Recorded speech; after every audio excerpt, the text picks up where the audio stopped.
Kasmet brangstant energijai, brangsta ir pastatų šildymas. Gyventojai stengiasi statyti energetiškai efektyvius namus, o turimus taip apšiltinti, kad namo energijos nuostoliai būtų kuo mažesni. Labai daug šilumos padeda sutaupyti ir kokybiški šilti langai. Šiuo metu vieni efektyviausių yra įmonės Varkojis ir kompanija gaminami 92 mm mediniai langai, kurie žiemą neišleidžia iš namų šilumos.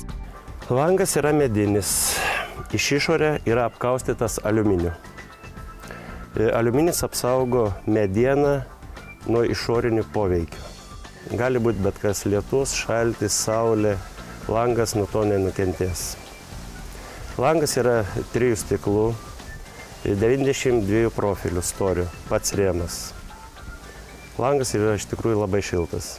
Toks langas yra montuojamas tam, kad išsaugoti name šilumą. Pagrinde būna šalčio tiltai, jeigu yra lygiai su siena montuojamas, yra mažas tarpas tarp sienos ir lango. Ir toj vietoj susidaro šalčio tiltas. Toks montavimo būdas yra tam, kad nebūtų šalčio tilto. Todėl langas yra išnešamas į išorę. Toliau seka sienų apšiltinimas. Angokraščių formavimas taip pat yra labai svarbus dalykas.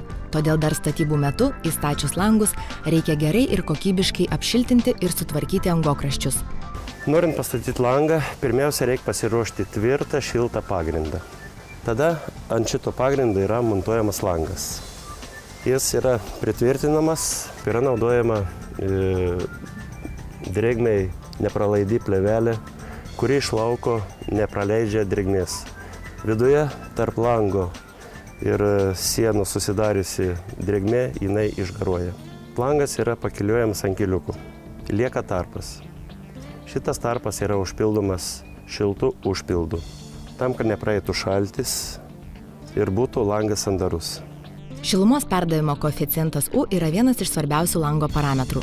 Jis rodo, kiek šilumos per valandą išeina į lauką pro 1 kvadratinį lango metrą, kai išorės ir vidaus temperatūra skiriasi 1 laipsniu.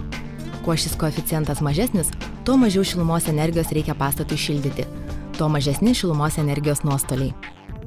Varkojis ir kompanija gaminami 92 mm storio langai yra gaminami iš klijuoto tašo, kurį sudaro 4 medienos sluoksniai. Tokie langai neskilinėja, nesideformuoja ir atlaiko didelius krūvius. Jie puikiai sulaiko namuose šilumą, yra ekologiški ir ilgaamžiai. Tokie langai atsiperka labai greitai. Įsirengus šiltuosius langus, būste gerokai sumažėja šildymo išlaidos.